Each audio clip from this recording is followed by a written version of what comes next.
Assalamualaikum warahmatullahi wabarakatuh. Kami dari kelompok 3 akan mempresentasikan materi fisika yang berjudul Ukur Pemantulan dan Pembiasan Cahaya.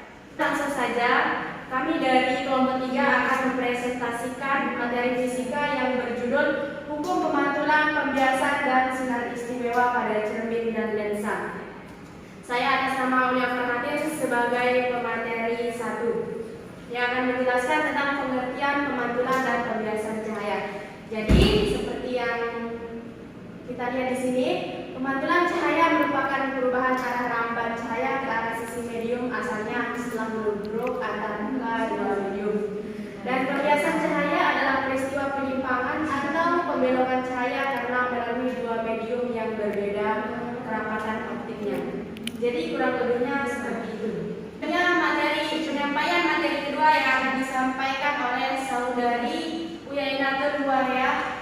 Kami persilakan. Saya akan menyampaikan materi kedua yaitu besaran-besaran. Yang pertama ada zeta 1 yaitu sudut pantul yang satuannya derajat. Kemudian rumus pemantulan cahaya yaitu I dikali sama dengan I dikali sin theta sama dengan I dikali sin theta. Di mana zeta 1 sama dengan sudut pandang sudut datang atau sudut zeta 1 sama dengan sudut datang atau sinar datang dan I1 sama dengan sinar pantul. Dan yang kedua ada rumus indeks bias yaitu N1 dikali sin theta 1 sama dengan N1 dikali sin theta 1 di mana N1 dan N2 adalah indeks bias. Adapun rumus dari hukum Snellius yaitu N1 dikali sin theta 1 sama dengan N2 dikali sin theta 2. Keterangannya N1 sama dengan indeks bias medium asal sinar dan N2 sama dengan indeks bias medium sinar penuju dan theta 1 sama dengan sudut sinar datang dan theta 2 sama dengan sudut sinar bias. Dan yang ketiga, hukum pemantulan dan pembiasan cahaya. Adanya sinar datang, sinar pantul, dan garis normal berada dalam satu letak bidang datar. Ketiga hal ini dapat terdapat dalam satu titik foto bidang pantul. Sudut datang cahaya memiliki nilai yang sama besar dengan sudut datangnya cahaya. Sinar datang sama dengan sinar pantul. Dan yang kedua, hukum pembiasan cahaya. Hukum Snellius ini pertama kali ditemukan oleh matematikawan asal Belanda bernama Willebord Snellius. Hukum Snellius menjelaskan hubungan antara sudut datang dengan sudut bias yang ada pada cahaya ketika melalui dua medium yang memiliki perbedaan kerapatan optik. Demikian dari saya. Baiklah, ini dia tadi penyampaian materi dari pemateri kedua, dan sekarang akan dilanjutkan oleh pemateri ketiga. Pada pemateri ketiga kami persilakan. Baiklah, saya sebagai pemateri 3 akan menunjukkan gambar sinar istimewa. Gambar sinar istimewa pada cermin ada 3. Gambar sinar istimewa pada lensa cembung. Seperti yang selanjutnya saya akan menyampaikan contoh penerapan dalam kehidupan sehari-hari. Yang pertama, sedotan yang terlihat bengkok saat dimasukkan gelas berisi sedotan di dalam gelas adalah salah satu contoh yang paling umum sebuah peristiwa pembiasaan cahaya.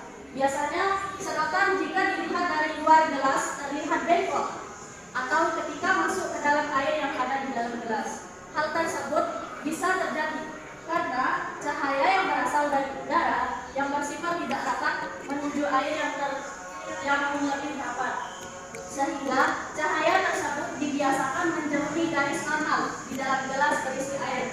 Sebenarnya tidak hanya sedotan, tetapi barang-barang yang lurus seperti pensil dan sejenisnya juga bisa terjadi peristiwa pembiasaan cahaya. Selanjutnya yang kedua, dasar kolam atau sungai yang dapat terlihat gambar. Tentu kita sering melihat di sebuah kolam renang yang dijelaskan bahwa memiliki kedalaman 2 meter. Tetapi ketika dilihat dari atas tampak dasar dari kolam tersebut tidak dalam. Sama seperti fenomena sedotan masuk ke dalam gelas. Kolam renang pun juga mengalami pembiasaan karena cahaya yang datang dari udara menuju air. Alhasil, dasar kolam yang seharusnya dalam misbah terlihat di mata kita menjadi dangkal. Padahal sebenarnya itu hanya bayangan dasar kolam.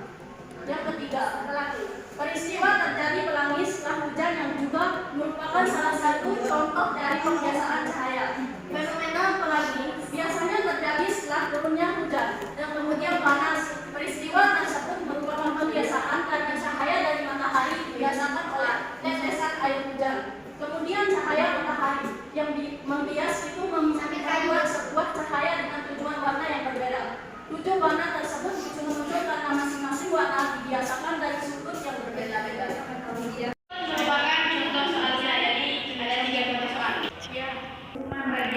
Berikut merupakan penyelesaian dari contoh soal pertama. Berikut merupakan penyelesaian dari contoh soal nomor 2. Berikut merupakan penyelesaian dari contoh soal nomor